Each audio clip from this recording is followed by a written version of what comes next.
Sorry. And yeah, we're good.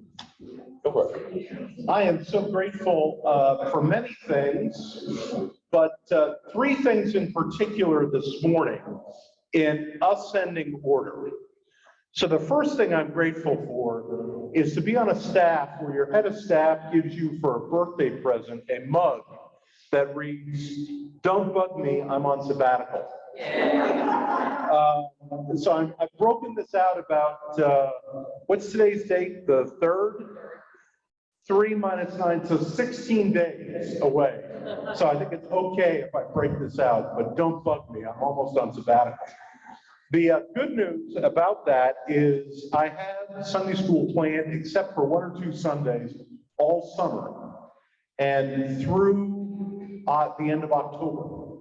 So we've got that going on. We have a summer book study that I've hired Jean Broadhurst, who is Gene Oldfield's granddaughter, to teach. She's a Princeton Seminary graduate and a licensed social worker who's doing counseling here in town. And it'll be on Nadia Bolz-Weber's book, Accidental Saints, Finding God in All the Wrong People. That'll meet on Thursday mornings as we do in the summertime. Secondly, I'm thankful, where did he go? To Alec. Alec was here doing the tech setup. If you don't know Alec, there's Alec. Alec came to us through the choir, and then got hired on staff, and we would not be able to do half what we've been able to do without him. And so thank you. He also, y'all don't know this, is a band leader who goes out on the road multiple times with his band called Safari Room and plays all over the place and drops back in on Monday morning with his tail dragging between his legs. But we are so delighted for him. And finally, thank you, Jim Womack, for coming back and being with us. I can't think of really anything better for Lenten preparation than having him take us through some great artwork. So Jim, thanks and welcome. And I'll go ahead and turn off the front light so we have better, yeah, thanks. Thank you, Guy.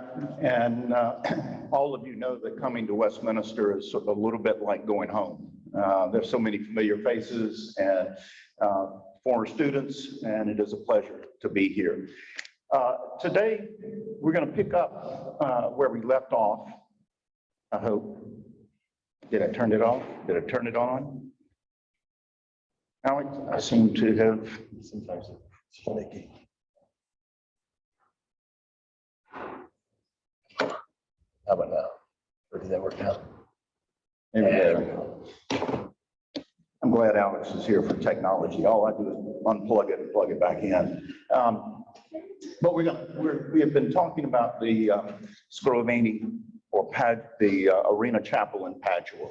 And we talked about the fact that it is a small chapel that is connected to a palace, and it was built for a family.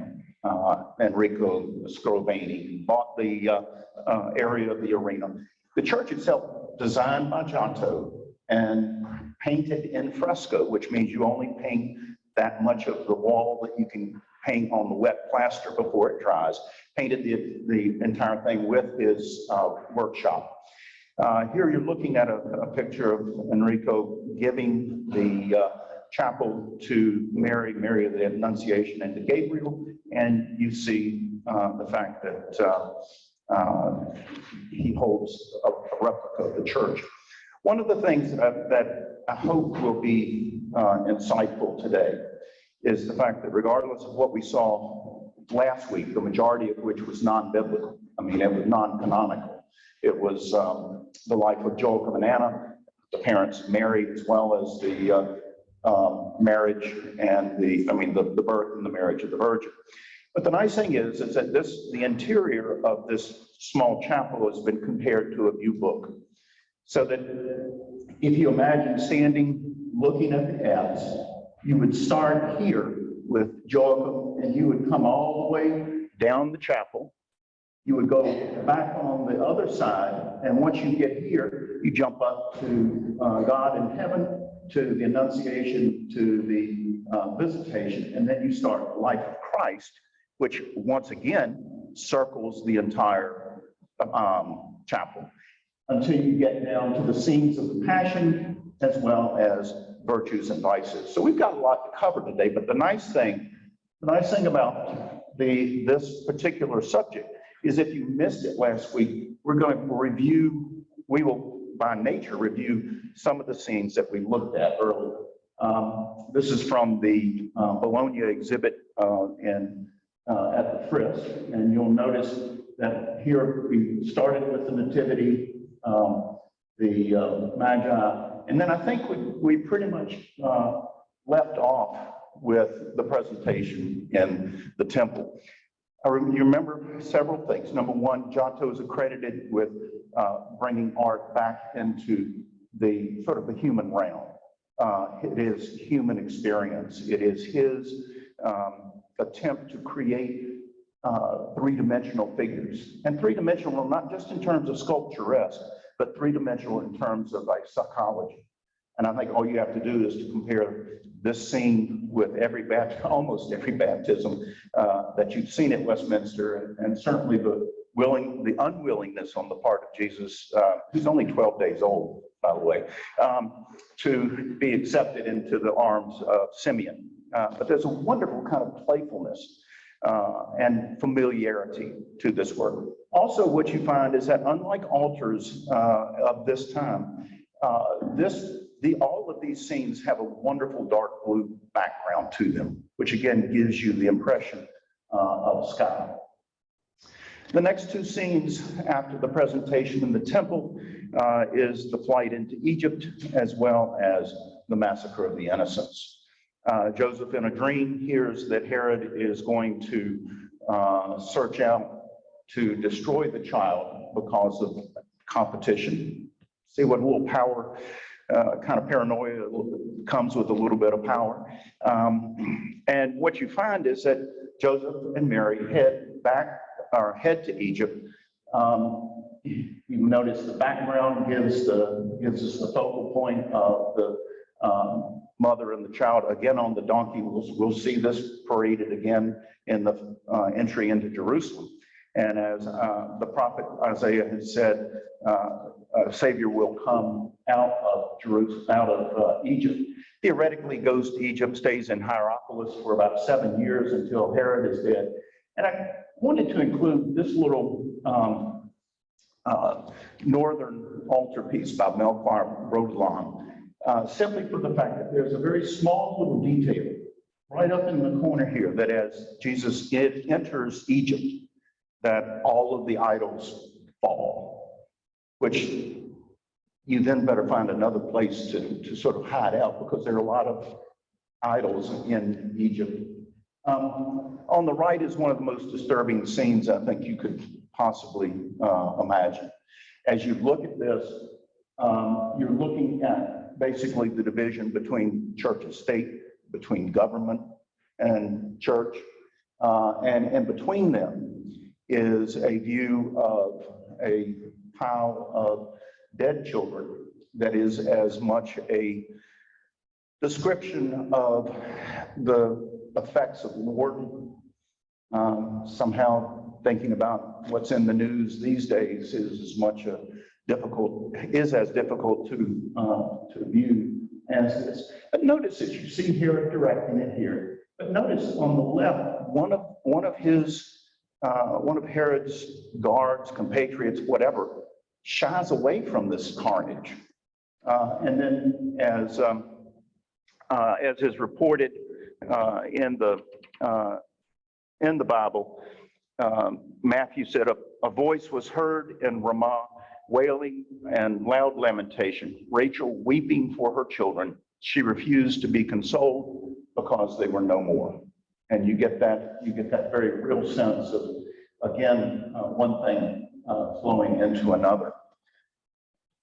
Probably one of the only scenes that really tries to fill in the detail of Christ's life between his birth and his mission. is that of the appearance with the elders. Notice also that where last week we talked about structures that looked like a dollhouse that had one wall removed, notice how integrated the architecture tends to be within the temple. I mean, it's much more mature, it's much more complex. Jesus is teaching, and basically his parents had lost him for 3 days. 3 seems to be a fairly familiar time period, but they have come back and found him. They question Jesus, says, "Why are you here?" He responds, "Why are you surprised? I'm about my Father's work," but he agrees and obeys to go back with them. And I love the phrase that,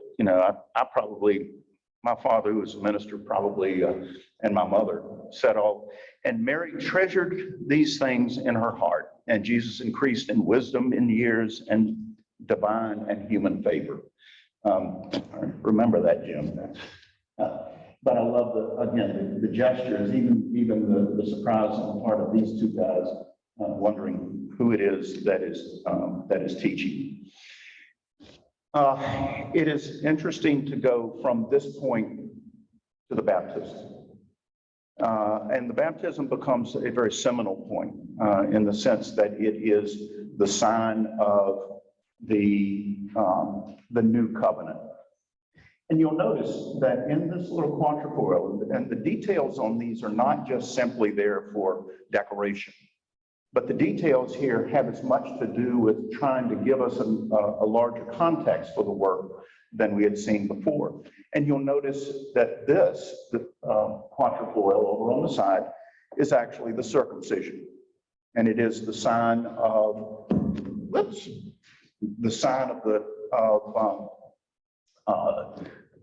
the Israelites. And obviously the baptism here becomes the sign of this new relationship and new covenant.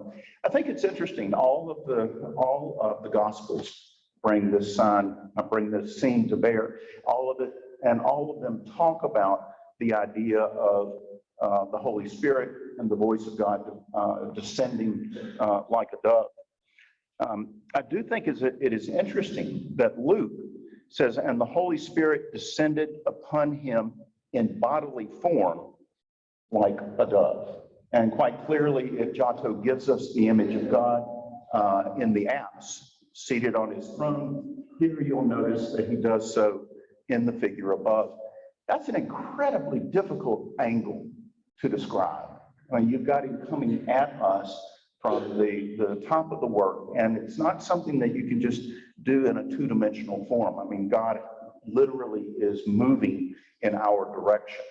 You see John the Baptist. I'm not sure who the two are on the right, but again, you have this sort of heavenly divide here with the angels and an earthly presence where John is standing.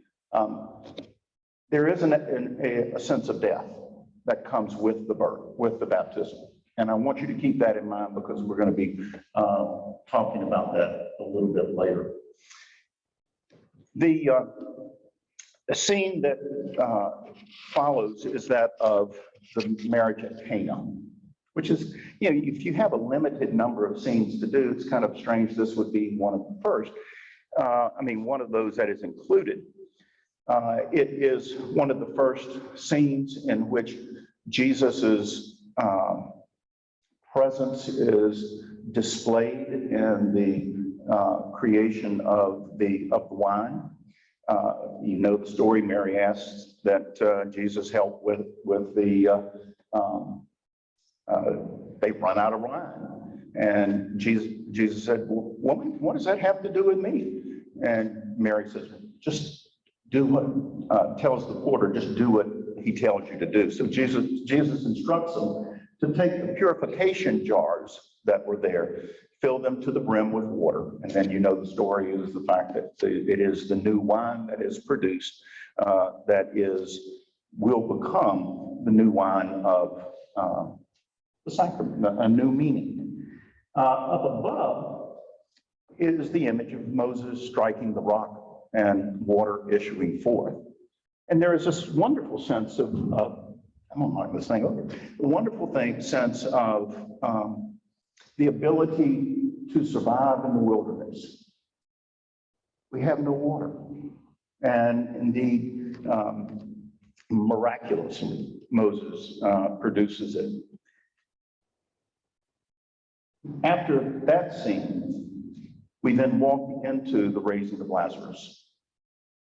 And this really actually is a wonderfully kind of complex story. You'll notice it has everything to do with raising the dead. And you'll notice not only that, but it also has to do with the image of God creating Adam. That this has been part of the story all along. I would like to read a little bit of it. This illness, Jesus says, after Mary and Martha sent a message to Jesus about Lazarus being ill. This illness does not lead to death, rather it is for God's glory, so that the Son of God might be glorified through it. Then Jesus told them plainly, Lazarus is dead. For my sake, I am glad I was not there, so that you may believe. Let us go. He had been in the tomb for 4 days. Martha said to him, I know that he will rise again in the resurrection on the last day. And Jesus said to her, I am the resurrection and the life. Those who believe in me, even though they die, will live. And everyone who lives and believes in me will never die. Do you believe this? And she said to him, Yes, Lord, I believe you are the Messiah, the Son of God, the one coming to the world. So that just as the disciples would have believed in seeing the miracle that Jesus did in terms of changing the water into the wine, Mary's confession is as much of a kind of Peter's description of Jesus as you can imagine. The beginning of the Passion starts with what we will celebrate next Sunday, which is the entry into Jerusalem. This is probably one of those works that is most closely connected to the medieval dramas that would have taken place in front of cathedrals. You'll notice here that everything is displayed as much of a grand procession as you can imagine. You see Jesus giving the sign of the blessing on the donkey. All of the disciples here, children climbing in the trees, one of them about to break a palm leaf behind. And then you have the people literally spilling out of Jerusalem to meet him.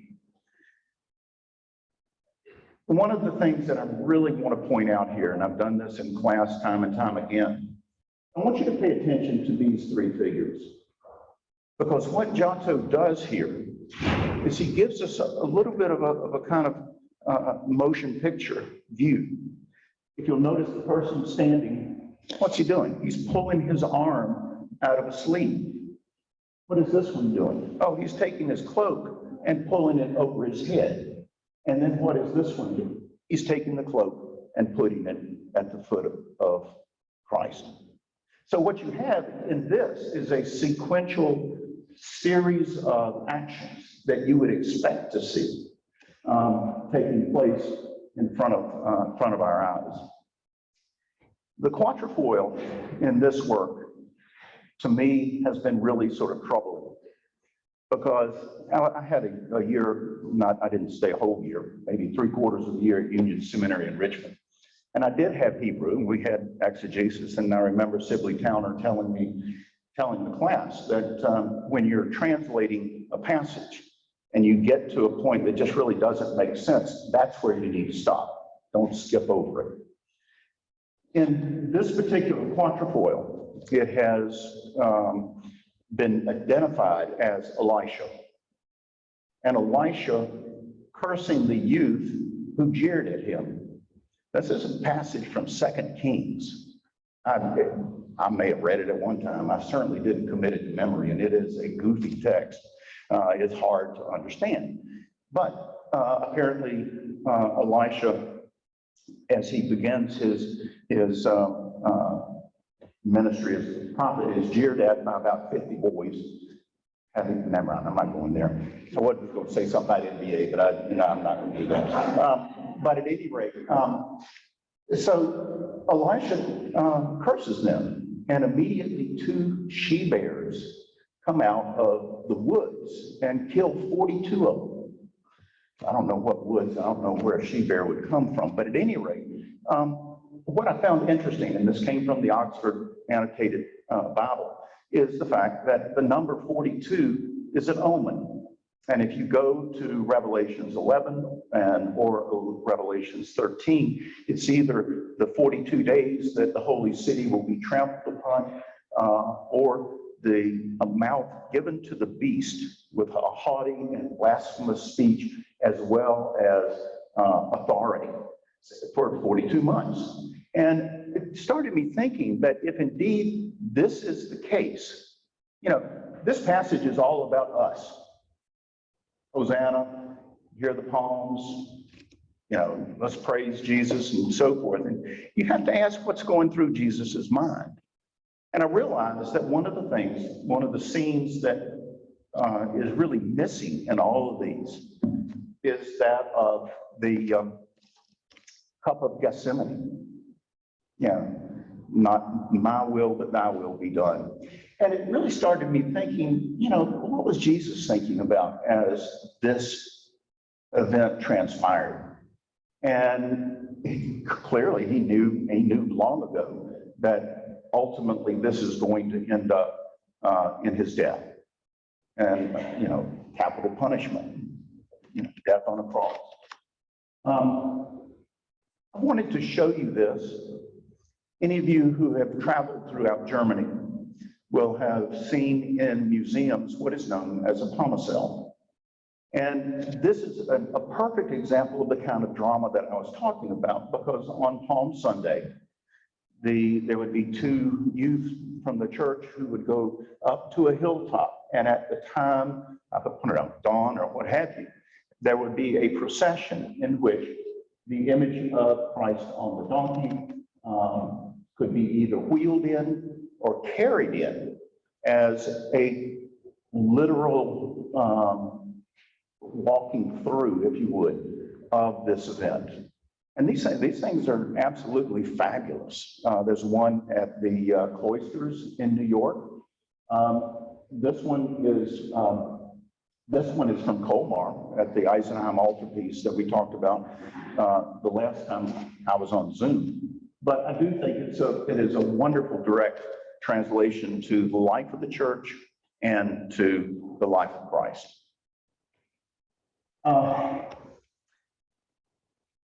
The cleansing of the temple is going to literally kind of seal the deal for him. And it's kind of interesting because I think it may be John that has the cleansing of the temple right after the baptism. But most of the time it happens in the context of the Lenten week. And you'll notice the fact that, again, Jesus says, this temple will be destroyed, but I will raise it back in 3 days, in which you see the chief priests and others not just simply consulting their head but together, but making plans that this man has to be killed. There is that sense. Also, I think it's very curious that the Scrovani family earned their magnificent wealth through usury or through handling money. And I do think it is a kind of nod to their recognition that,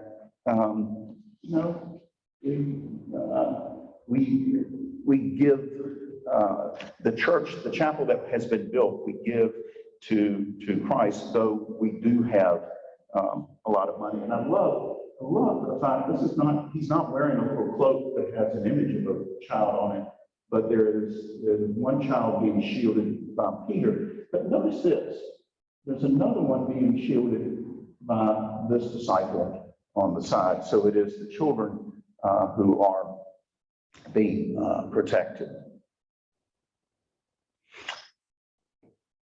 Even before the Last Supper, even before those events that are going to transpire, we find ourselves back in the Acts, and there's no other work that really corresponds with this, and that is Judas basically receiving payment for his willingness to betray Jesus. There are some, certainly the Golden Legend refers to the fact that it was because Jesus was anointed with a very expensive anointment, that being the treasurer of this group, that he didn't get his share, and that 30 pieces of silver would certainly have been that.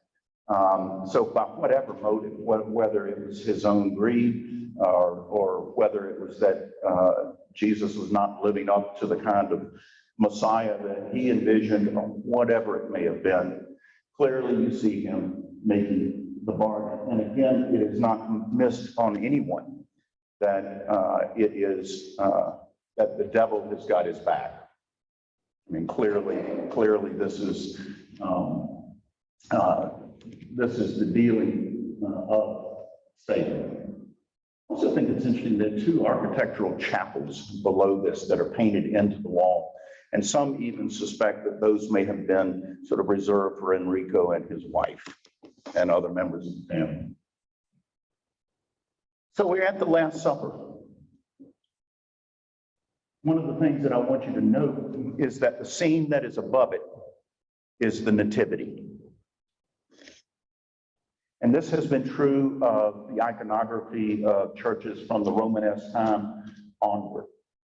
Simply for the fact that, as you can see from the portal at Chartres Cathedral, that the child is born and is placed in a paten on the manger, as though it looks like the altar. Up above in the presentation of the temple, you'll notice the fact that he is again placed there. Sometimes there's a chalice, but then above is Christ in the lap of his mother. So that the idea here from the very beginning is the symbolism that the birth of Christ is ultimately going to be the source of our own sacraments. And there is no missing that. What I love about the Nativity is that, again, it is a very human scene. Mary didn't put Jesus on top of a manger or an altar. She is either picking him up or passing him. Notice that in the Last Supper, that the figures are actually seated at the table. Now, Giotto, who is a fine Sienese artist, gives us the same scene, but it becomes almost like a clamshell. You see the recession, you see the roof going up, you see the floor going down. It looks like everything on the table could slide out into our space. You'll notice that the disciples in front of us have no halo, as well as the fact that indeed the gesture that Jesus makes to Judas is clearly biblical. One who is dipping in his cup with me will betray me. For Giotto, that's not the case. I've always wondered why all of the lights went out in the halos of the disciples, except for Jesus. And I know that there probably is a really good reason for that, but you'll also notice the fact that they turn and begin to accuse one another or ask one another, are you the one that he is talking about? There is the disciple John who had reclined on Jesus. Here's Peter, but then you see the rest of them just trying to grasp the meaning of what is going on. And it's sort of like the Gospel of Mark. I think the disciples are always trying to just grasp what is going on. That's followed by the washing of the feet of the disciples, which in a way I think has always been, I always thought that took place before the meal as opposed to being after it. But look at what it's compared with. It's compared with the Adoration of the Magi, where you have three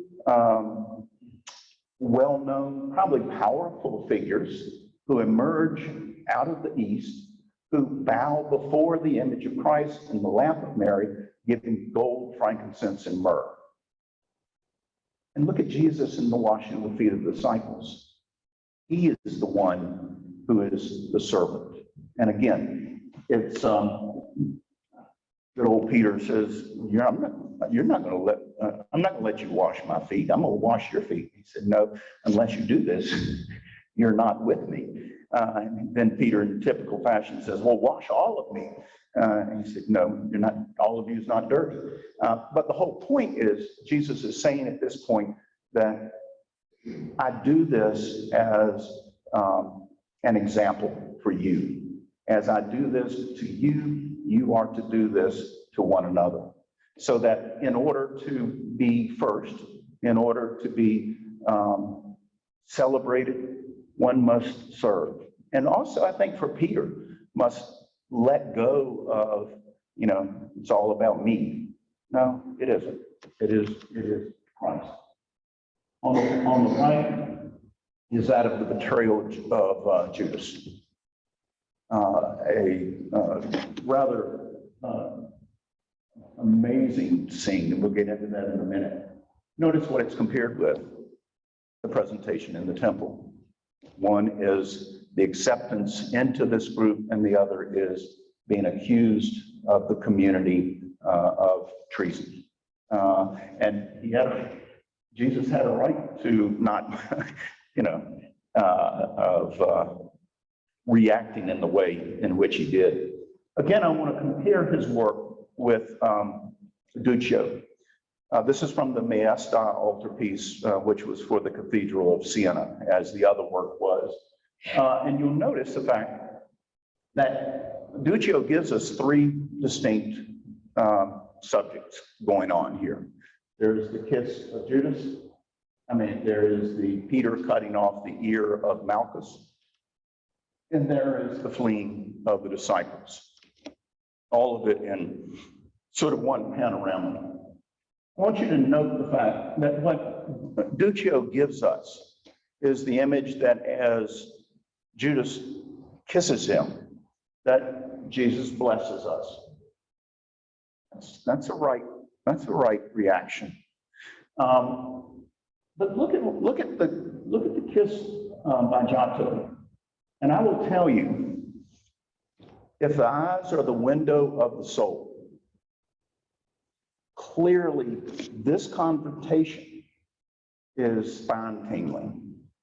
Because this is not just a peck on the cheek. This is not just a bless you.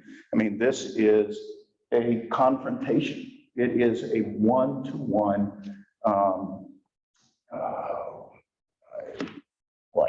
understanding. That's not right, but it still has always grasped me that Judas has wrapped himself around Jesus with his cloak, and he gives the kiss. You can see here that Giotto gives us the ear falling off. And again, you know the story of the healing of the ear of the servant of the chief priest, and the fact that no, put your swords away. We're not doing this.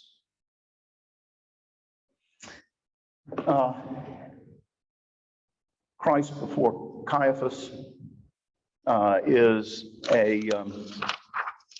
again another one of those scenes that the gospel is filled with scenes of Christ being taken in front of Pilate, in front of Herod, in front of Annas, in front of all of them. But it is this confrontation that draws the most attention. You'll notice also that it's paired with the return or the flight into Egypt. And for the first time, what Giotto gives us is an image of a Christ that he's not looking forward, he's not looking at us, he's looking backwards. And you almost get the sense that he begins to think about all that has transpired and about his own ministry and his own presence, as well, because there certainly is very little fear. And we talk about the fact that the majority of this image, the majority of this confrontation is the fact that Jesus does not answer, except in Mark. He was silent but did not answer, and the high priest asked him, "Are you the Messiah, the Son of the Blessed One?" And Jesus said, I am, and you will see the Son of Man seated on the right hand of power and coming with the clouds of heaven. And the chief priests tore his clothes and said, why do we still need witnesses? You have heard his blasphemy. What's your decision? And all of them condemned him, deserving death. And so the deed is done. And very shortly after that, there's not all that much of a detailing of the flagellation, but they put a crown of thorns, they wrap him in a cloak, they begin to beat him. Have you ever been to the chapel of flagellation in Jerusalem? I'll send you some pictures of it. Okay. And you know, they say, well, if you're such a great prophet, tell us who just hit you. And you'll notice the fact that there is a figure in the background who is African and who is not nearly as vicious as those who are here. Yet the rod is raised, and there is a sense that this is more than just the high priest. He could be, who knows what his position would be. But notice it's paired with the massacre of the innocents. And what does it say about power and those in power and those trying to stay in power, or those trying to keep power, our institutions as they are? And I do think that this kind of resorting to violence is very much a part of that. Christ teaching the elders is paralleled with Christ carrying his cross. That he is, you'll notice that again, he looks back. The figure that he sees is Mary. And you'll notice that she is being detained by a guard or one in the procession to keep her from continuing onward. But you begin to wonder if the teaching that Jesus is doing here is the same kind of teaching that he demonstrates here. It's interesting, the crucifixion actually is very pared down. Usually you see 3 crosses, Dismas and Gestus on either side of him. You see a whole host of figures and so forth. But you'll notice that like the altarpiece, like the crucifix from Santa Maria Novello in Florence, Jesus looks dead. This is a body that is hanging by his arms. And you'll notice that Mary Magdalene, in a familiar place, is directly at his feet. Mary has fainted. And going back to the baptism, there is always a sense that with the baptism, we are dead to our old life, and we are cleansed anew in the life to come. And as a matter of fact, I think, if I'm not mistaken, that in the early Christian church, you had baptisms taking place on the eve before Easter. You would be allowed to go in, get a white robe, and then go into the sanctuary. There were no pews, but that's okay. So I think that sense of the marking of, and the voice of God and the crucifixion really do kind of fit hand in hand. This is where I probably step out on a limb much further than I probably need to. But I was trying, and again, finding these little quatrefoil images has been incredibly difficult because they've cleaned the chapel now. But all of my slides are from 1990, this kind of stuff. But there is an image of what, for all I can pick out, is that of a dragon on a pedestal. And like the idols falling in Egypt, that what you're looking at here, I think it really is a kind of maybe false proclamation by Satan in terms of the dragon and the beast, that we've won. And I do think it's interesting that in, again, in the Golden Legend, when we talked about this with the Grunewald work, And lastly, our Lord's death was wisely devised to overcome the devil. In the book of Job, it is written, his wisdom has struck the proud one, and again canst thou draw out Leviathan with a hook. Christ hid the hook of his godhood in the bait of his humanity, and the devil, seeking to take the bait, was taken by the bait of divinity. So the devil did not know, indeed, that Jesus truly was the Son of God. And even hell, according to the golden legend, refused to take Jesus. We know about the descent into hell. But these are scenes from a manuscript that is known as the Baotis Manuscripts. It's one of the most famous of all of the apocalyptic images, and you'll notice that it was copied about 27 times. And then this is the beast and the dragon from the Last Judgment that we will look at. All right, this is the Lamentation. It is a Pietà, the image of Mary holding the body of her dead son.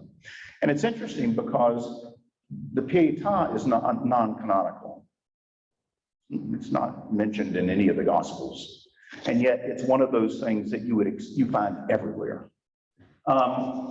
You will see that the image in the quatrefoil is our good friend Jonah. And he does opposite what Jesus had done. He disobeys God, and as a result of his disobedience, boom, you end up in the belly of the fish. Notice that the death of Christ is mirrored by the first miracle of the changing of the wine at Cana, the marriage at Cana, that first realization of Jesus' miracles. All right, now I'm gonna play a little game with this. I love technology. On the left is what this would look like backwards.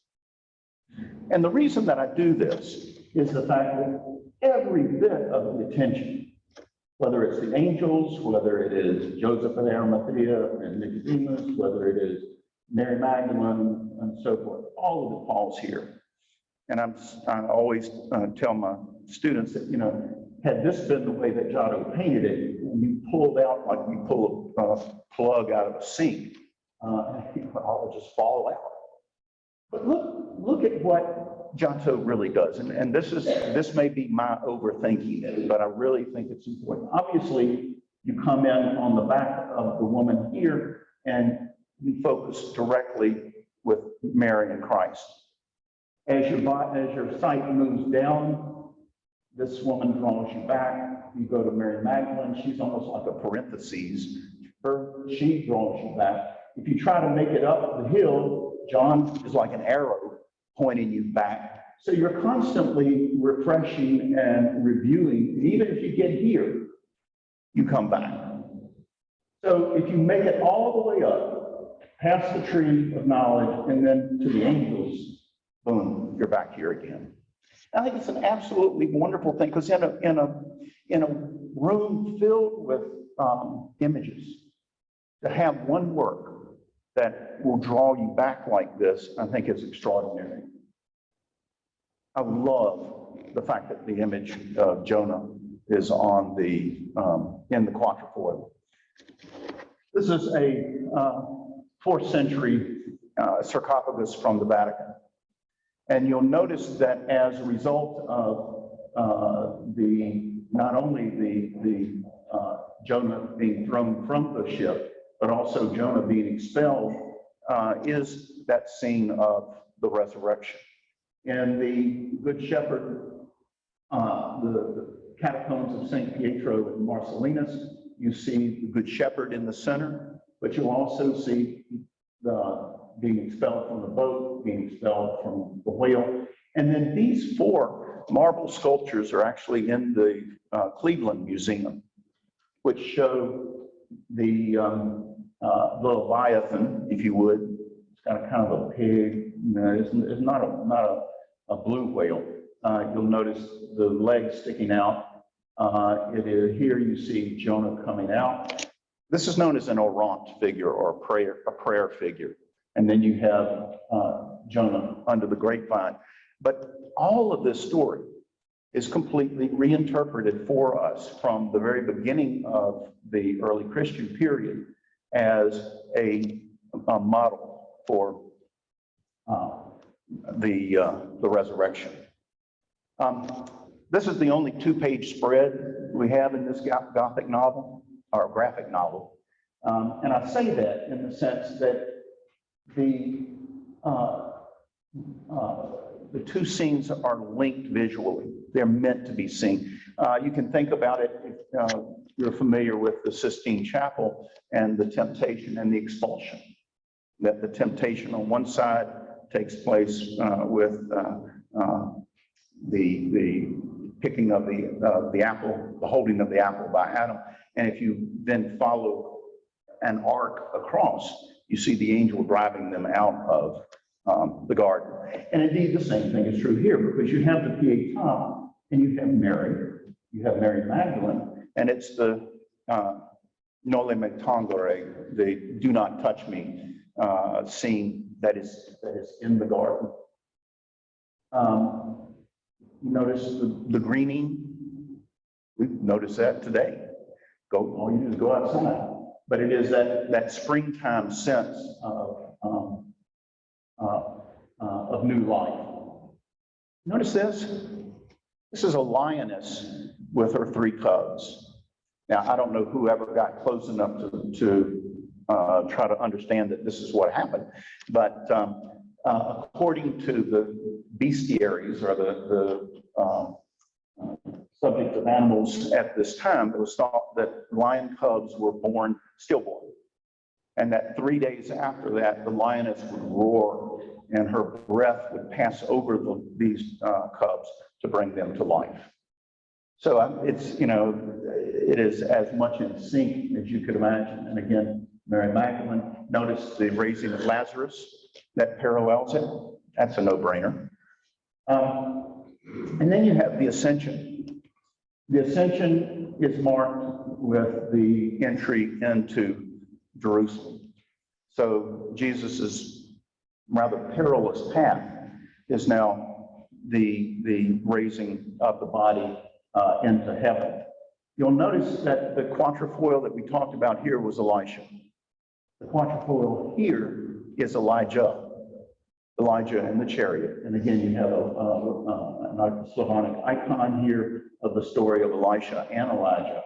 And then you have William Blake's chariot of fire down below. And then again, this from Chartres, the image of the Ascension, which parallels it at Chartres. I love this. Christ in majesty, Christ in Mary's lap, in other words, and then the Ascension. So human divine that Giotto speaks to is seen at Chartres. And then lastly is Pentecost. And Pentecost is paired with the cleansing of the temple. And you'll note that the disciples are all gathered in the upper room. The tongues of fire are radiating down from the ceiling. And look at Peter. He is the only one looking at us. He's staring straight out at the scene instead of being in relationship with the rest of the disciples who were here. And then the quatrefoil, again, takes us all the way back to Moses receiving the covenant, the 10 Commandments from God on Mount Sinai. They got their halos back. Yep, they're glowing. Yes, indeed. Okay, so we've gone through all of the canonical material. Now we go to the virtues and the vices. So you can't get out of here that easily. In other words, we're going to be confronted by several cardinal values and then the theological values. We're going to do this real quickly because I notice I'm running out of time. And I want to just show, this was I'm not going to talk very much about it, but the virtues and vices are down here below the disciples. And here we start the scene with Prudence and Folly. And you'll notice Prudence, all of the virtues are seated. for the most part. Folly is self-explanatory. Prudence personified as one of the four cardinal virtues on a shield that has a serpent. And I love this. Folly at Amiens actually is a person biting a stone. Fortitude and constancy by Giotto. Fortitude here symbolized by the lion on a shield, and then inconstancy as a young clerk abandoning his office. Temperance and Wrath. You see temperance here, and wrath is a woman stabbing a man.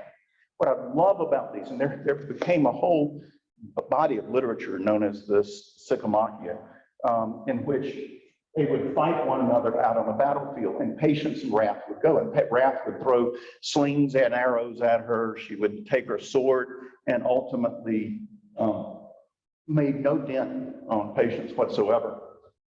But ultimately, what happens is that Wrath kills herself. And if you think about how anger really does work, you know, you do more harm probably to yourself than you do. There's a lot of modern, I think, wisdom in that. Then you come to justice and injustice, which is sort of the midpoint in the within the chapel.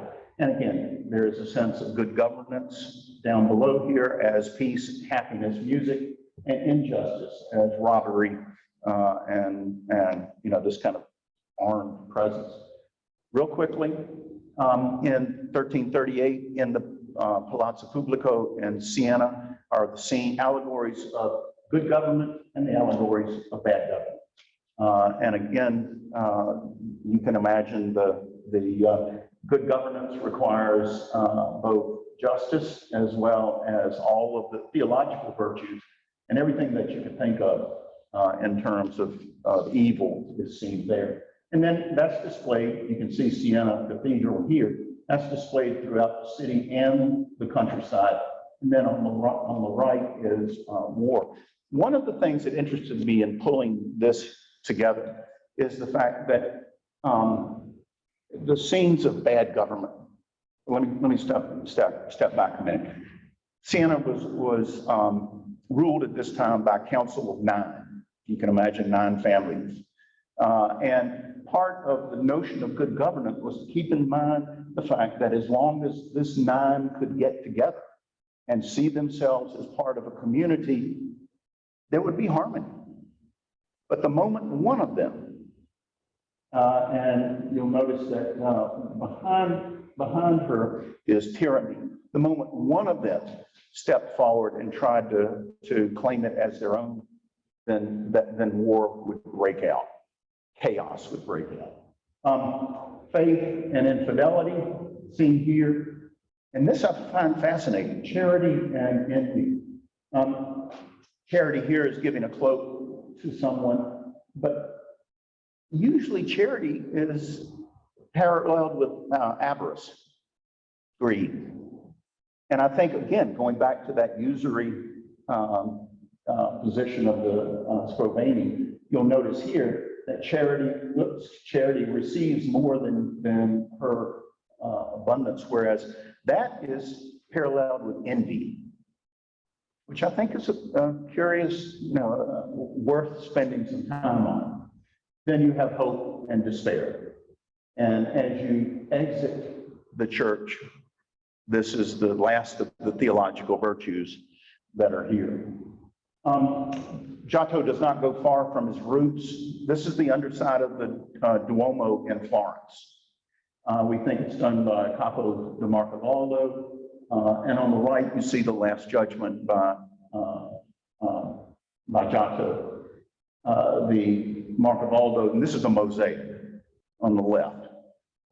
And then you see Jesus's image. And down below, the throne is actually held up by the 4 tetramorph, the 4 personifications of Matthew, Mark, Luke, and John.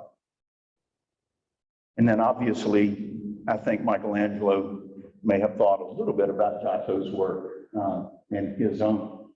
You find that the Last Judgment is not a Dantean kind of description of purgatory, hell, and so forth, but really comes closer to the earlier work. And then to top all of this off, never even occurred to me that even the ceiling, the vault, is important. Because if you look at the vault, you have the two lights, which is the light of Christ as well as the light of Mary and the child. And then you have the planets of the Old Testament prophets, including John the Baptist, who is the last of the Old Testament prophets. Although they are not identified, all of them are surrounded by the 8-rayed stars, which features eternity. So on that, I'm going to let you go. You've got communion to go to today, but I cannot thank you enough for allowing me the opportunity to come and try to present some of this to you. I hope it's been helpful, and I hope you have an opportunity at some point to make it to Padua. It'd be well worth your journey. Thank you very much.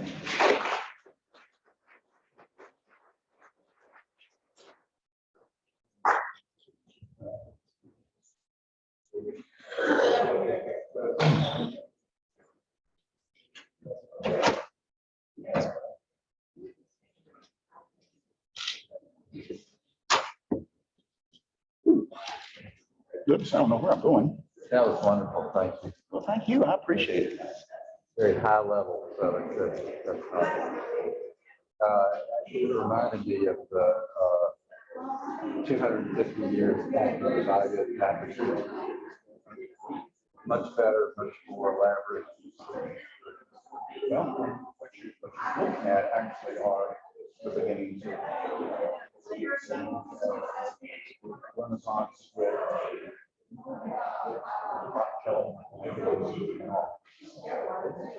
it really is stunning. It's always had it took getting Giotto where the comic book life mind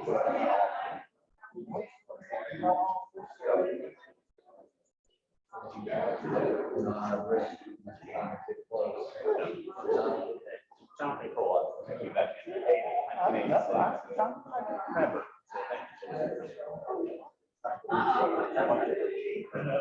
What you had in early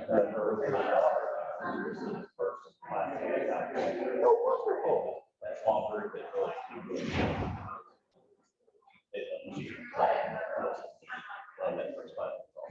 they have really embraced it.